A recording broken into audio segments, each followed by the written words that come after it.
In this video, I'm going to show you how to do Edexcel A-Level Maths from June 2019, Paper 1, Question 4. My name is Sunil Tanner. I'm a tutor and author. I'm available for one-to-one tuition. I live in Buckinghamshire, England. I'm available both online and, if you live locally, in person. Find the first three terms in ascending powers of x of the binomial expansion of 1 over the square root of 4 minus x, giving each coefficient in its simplest form. Okay, 1 over the square root of 4 minus x can also be thought of as being 4 minus x to the power minus a half, which we can use, if with a little bit of work, we can use our binomial expansion formula. So if we think about 4 minus x to the minus a half, we can use our binomial expansion formula, provided the absolute value of both of these terms. The first term is 1, and the second one, the absolute value is less than 1. So the problem here is we've got a 4 at the beginning. So what we need to do is divide out the 4. So we can think of this as being 4 times 1 minus x over 4, all to the power minus a half. And now if we distribute the minus a half inside the brackets, we will get 4 to the minus a half times 1 minus x over 4 to the minus a half. And 4 to the minus a half is the same as 1 over 4 to the half, or 1 over the square root of 2, which will give us a half times 1 minus x over 4 to the minus a half. And now we're ready to use the binomial expansion for the inside of the brackets. Now I'm going to use approximately equal because we're only going to do the first three terms. Obviously, if we did an infinite number of terms, it would be the exact value, which is not possible, but the more terms we do, the closer it would be to the absolute value, to the accurate value. So here we have a half, then 1 plus nx. Now n is the power here, which is minus a half, and the x term is minus x over 4. And then it will be plus n times, which is minus a half, times n minus 1, which is minus 3 over 2, times x squared, which is x over 4 squared, over 2. And obviously there would be other terms, but I'm not going to write them in, because we only need the first three. And now we need to just expand out our brackets. So we'd have a half here, 1. Minus times a minus makes a plus, and 2 times 4 is 8, so 1/8 x. Here we have a minus times a minus times a minus squared, or 4 minuses, which turns into a plus as well. On the top we have a 3. On the bottom we've got 2 times 2 times 16, so 4 times 16 is 64, and then times another 2 is 128, so 328 of x squared.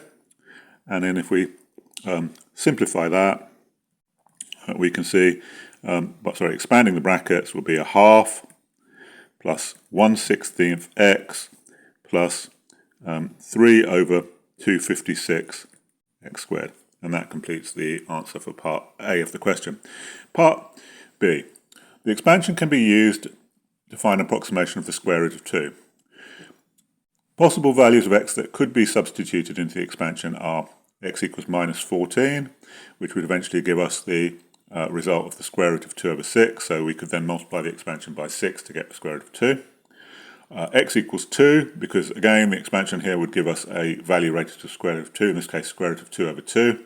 So then we multiply the answer by 2 to get the square root of 2, or we could also use x equals minus a half, and this would give us the square root of 2 over 3, and then if we multiplied the expansion by 3, we'd again find the value of the square root of 2. Part B. Without evaluating your expansion, state, giving a reason, which of the three values of x should not be used. Now, when we did our binomial expansion, we relied on minus x over 4, the absolute value of that being less than 1. So in other words, our expansion is only valid if x, the absolute value of x, is less than 4. So minus 14 is invalid. So for B1 we can say expansion only valid if absolute value of minus x over 4 is less than 1. So absolute value of x must be less than 4. And of course, but absolute value of minus 14 is greater than 4, so x equals minus 14 is an invalid expansion. Okay, part B2.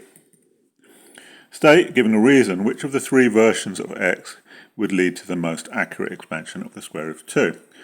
Now, of course, what we'd want to do is when we use this expansion here, we'd want the terms to get the absolute value of each subsequent term, or in this case they're all positive, to the absolute value of each subsequent term to get smaller as quickly as possible. So in other words, we want the value of x to be as close to 0 as possible. So the answer is x equals minus a half as closest to 0.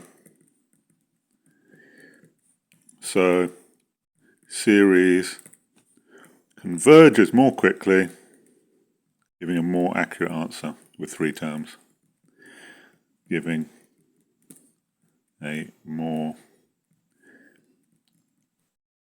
accurate answer. And that concludes question 4.